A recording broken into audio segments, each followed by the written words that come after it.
प्रधानमंत्री नरेंद्र मोदी कल से बड़े मिशन पर निकलने वाले हैं और यह वो मिशन है जिसमें भारत बड़े बड़े कूटनीतिक धमाके करने वाला है। 2 और 3 जुलाई को पीएम मोदी अफ्रीकी देश घाना के दौरे पर रहने वाले हैं। 3 और 4 जुलाई को त्रिनिदाद और टोबैगो देश का दौरा करेंगे। 4 और 5 जुलाई को पीएम मोदी अर्जेंटीना के दौरे पर रहेंगे और फिर 5 से 8 जुलाई के बीच पीएम मोदी ब्राजील में ब्रिक्स सम्मेलन में हिस्सा लेंगे। 9 जुलाई को पीएम मोदी अफ्रीकी देश नामीबिया जाएंगे। अब आपको सुन के लग रहा होगा कि ये तो छोटे छोटे टाइप के देश हैं यार, ये क्या ही कर देंगे, लेकिन यही खेल तो मैं आज आपको पाठशाला में समझाऊंगा। एक साथ इतने देशों का दौरा 11 साल में पीएम मोदी ने ऐसा कभी नहीं किया, लेकिन इस बार जिस तरह के चैलेंज नरेंद्र मोदी के लिए खड़े हैं, भारत के लिए खड़े हैं, उनमें इस बड़े विदेश दौरे की बहुत बड़ी अहमियत है बॉस। सबसे पहले पीएम मोदी अफ्रीकी देश घाना जाने वाले हैं। अब एक एक दौरे को समझिए कि वहां क्या क्या स्ट्रैटेजी के लिहाज से इंपॉर्टेंस रखता है यह दौरा। तो सबसे पहले घाना जाएंगे। 3 दशक के बाद कोई भारतीय पीएम घाना जा रहा। पीएम मोदी घाना की संसद को भी संबोधित करेंगे। घाना में मौजूद 15,000 भारतीयों को संबोधित करेंगे। भारत और घाना के बीच 70 साल पुरानी दोस्ती। भारत और घाना के बीच द्विपक्षीय व्यापार लगातार बढ़ रहा है। घाना दुनिया का 7वां सबसे बड़ा गोल्ड प्रोड्यूसर देश है, यह याद रखिए। घाना अपना 70% गोल्ड भारत में भेजता है। भारत पहले से ही घाना में हेल्थ, आईटी और एजुकेशन प्रोजेक्ट्स में इन्वेस्ट कर रहा है। घाना अफ्रीका में वैक्सीन का हब बनना चाहता है, इसमें भारत उसकी मदद कर रहा है। पीएम मोदी की यह वैक्सीन डिप्लोमेसी अफ्रीका में भारत की स्थिति को बहुत मजबूत कर रही है। पीएम मोदी के दौरे पर भारत और घाना के बीच डिफेंस पार्टनरशिप पर भी एक अहम मुद्दा जो है वो देखने को मिलेगा। यानी गोल्ड के लिए जाना जाने वाला घाना, जहां से बहुत बड़ी तादाद में सोना निकलता है, वहां नरेंद्र मोदी जाएंगे तो कुछ लोगों का सोना दूभर हो जाएगा। नींद वाला सोना, गोल्ड वाला नहीं। पीएम मोदी की इस अफ्रीकी देश की यात्रा को चीन के काउंटर के तौर पर भी देखा जा रहा है, क्योंकि चीन लगातार अफ्रीकी देशों पर अपना प्रभुत्व बढ़ा रहा है। अफ्रीकी देशों में चीन की मौजूदगी लगातार बढ़ रही, तो उसकी काट के तौर पर भी इस दौरे को देखा जा रहा है। घाना के बाद पीएम मोदी कैरिबियन देश त्रिनिदाद टोबैगो की यात्रा पर जाएंगे। पीएम मोदी की यह यात्रा भी बहुत खास होने वाली है, क्योंकि वर्तमान में यहां के राष्ट्रपति और प्रधानमंत्री दोनों भारतीय मूल के, दोनों महिलाएं हैं और पेशे से वकील हैं। दोनों नेताओं को अपनी भारतीय जड़ों और विरासत पर गर्व है। वो खुद को भारत की बेटियां बताती हैं। पीएम मोदी त्रिनिदाद और टोबैगो की प्रधानमंत्री कमला प्रसाद बिसेसर के न्योते पर वहां जा रहे हैं। पीएम मोदी की यह यात्रा ऐसे वक्त में हो रही है जब वहां भारतीय प्रवासियों के आगमन की 180वीं वर्षगांठ मनाई जा रही है। साल 1999 के बाद यह किसी भारतीय पीएम की पहली यात्रा होगी। त्रिनिदाद और टोबैगो में 40 से 45% भारतीय मूल के लोग रहते हैं और इस देश की 1/4 आबादी हिंदू है। यहां बहुत धूमधाम से दिवाली मनाई जाती है। पिछले साल ही पीएम मोदी ने कैरेबियाई देश गुयाना का भी दौरा किया था और अब वो इस रीजन में फिर से जा रहे हैं।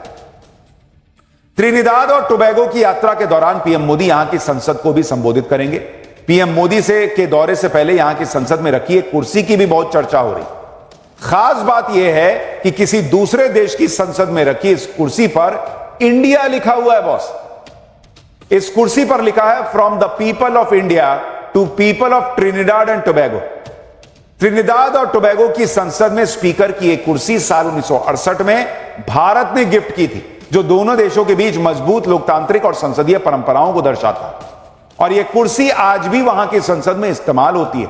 आज भी वहां के स्पीकर इसी कुर्सी पर बैठते हैं और शायद पीएम मोदी भी इस कुर्सी के पास खड़े होकर संसद को संबोधित करेंगे।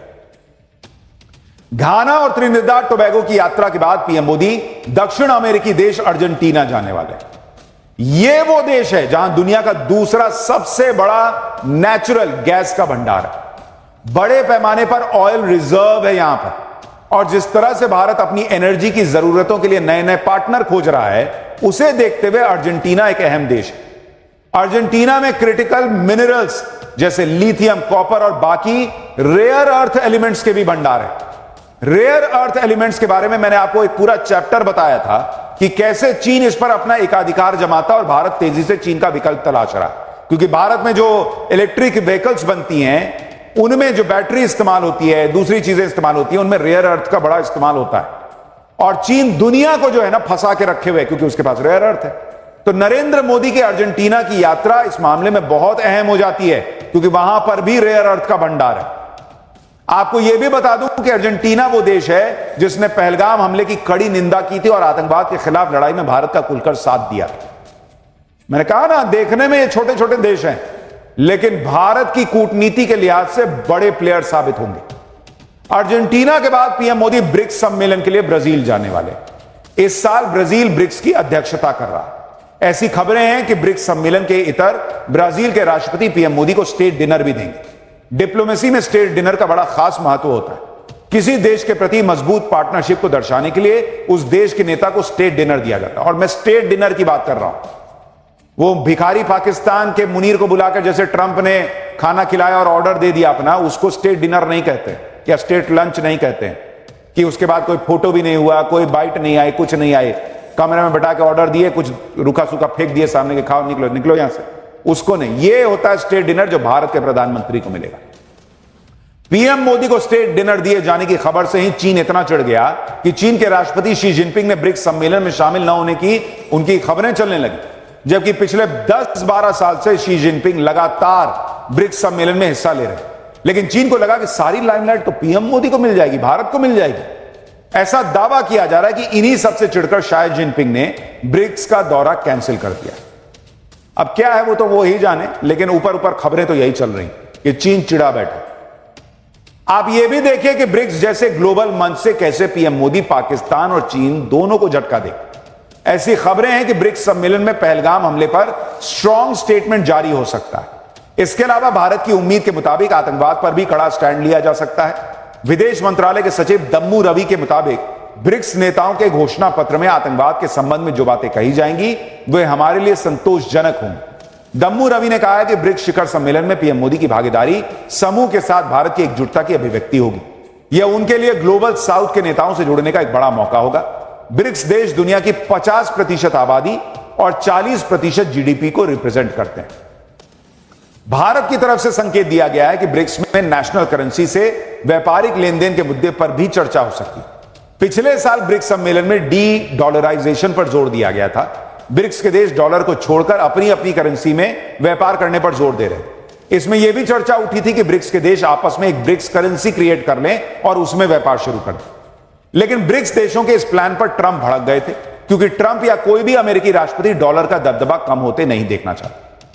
लेकिन इस बार फिर से ब्रिक्स में डॉलर के विकल्प पर चर्चा होती है तो ट्रंप को बहुत मिर्ची लगी। हालांकि ट्रंप का डॉलर जो है वो धड़ाधड़ गिरे जा रहा है। जितना पाकिस्तान गिर गया है 47 में अलग होने के बनने के बाद से, उससे भी तेजी रफ्तार से डॉलर गिर रहा है। उसके बारे में आगे बताऊंगा। पीएम मोदी ब्रिक्स सम्मेलन के लिए तो ब्राजील जा ही रहे। उनके इस दौरे पर ब्राजील के साथ ऐसी बड़ी डील हो सकती है जो दुनिया में भारत के हथियारों का डंका पीटेगी। इस डील को देखकर चीन और तनाव में आएगा। ऐसी खबरें हैं कि ब्राजील भारत से आकाश एयर डिफेंस सिस्टम और गरुड़ आर्टिलरी गन जैसे हथियार खरीदना चाहता है। भारतीय हथियारों में ब्राजील की दिलचस्पी से चीन परेशान हो सकता है, क्योंकि चीन खुद को हथियारों का बड़ा एक्सपोर्टर मानता है। लेकिन ऑपरेशन सिंदूर के बाद दुनिया में भारत के हथियारों की ज्यादा चर्चा हो रही है। यह अलग बात है कि हमारे यहां राहुल गांधी और उनके इकोसिस्टम का इंटरेस्ट इस बात को जानने में है कि राफेल गिरा कि नहीं, ये बताइए। लेकिन दुनिया का इंटरेस्ट इस बात में है कि यार भारत ने गजब कर दिया यार, कोई ड्रोने नहीं गिरने दिया, सब ऊपरे फोड़ दिया। लाओ यार आकाश हमको भी दो, लाओ यार हमको ये गरुड़ भी दो। दुनिया में तो भारत का डंका बज रहा है। दूसरी बात, भारत, ब्राजील और चीन सब ब्रिक्स का हिस्सा है। अगर ब्राजील और भारत के बीच डिफेंस डील होगी तो इससे ब्रिक्स में चीन का दबदबा कम होगा। पीएम मोदी अपने इस विदेश दौरे में नामीबिया भी जाने वाले हैं। अभी उसके बारे में तो बताया ही नहीं। नामीबिया अफ्रीका का वो देश है जिसके पास बड़े खनिज भंडार हैं। नामीबिया से डायमंड, क्रिटिकल मिनरल्स और यूरेनियम निकलते हैं। भारत की नामीबिया के साथ डायमंड ट्रेड, क्रिटिकल मिनरल्स और यूरेनियम सप्लाई पर बात हो सकती है। नामीबिया में दुनिया का सबसे ज्यादा मरीन डायमंड है, जो डायमंड भारत में लंदन और दूसरे शहरों के जरिए आता है। लेकिन भारत अब नामीबिया से सीधे डायमंड ट्रेड की बात कर रहा है। नामीबिया में भारत की कई डायमंड प्रोसेसिंग कंपनियां भी काम करती हैं। भारत ने नामीबिया के माइनिंग, डायमंड प्रोसेसिंग सेक्टर में बड़ा निवेश भी कर रखा है। नामीबिया में रेयर अर्थ मेटल्स का भी बड़ा भंडार है जो भारत के काम आ सकता है। नामीबिया के पास यूरेनियम का भी बड़ा भंडार है जो भारत के न्यूक्लियर एनर्जी प्रोग्राम में काम आएगा। नामीबिया में 27 साल के बाद भारत का कोई प्रधानमंत्री जा रहा है। नामीबिया में पीएम मोदी वहां की संसद को भी संबोधित करेंगे। और इसलिए मैंने आपको कहा कि 11 साल में पीएम मोदी ने इतनी लंबी यात्रा, विदेश यात्रा नहीं की है। ऑपरेशन सिंदूर के बाद इस यात्रा के बड़े मायने हैं। जो चीन रेयर अर्थ पकड़े बैठा है, उसको मैसेज देने के लिए भी इस यात्रा के बड़े मायने हैं। नामीबिया वो देश है जहां से पीएम मोदी भारत के लिए चीता लेकर आए थे। 2022 में 8 चीते नामीबिया से ही भारत आए थे, जो मध्य प्रदेश के कूनो नेशनल पार्क में लाए गए थे।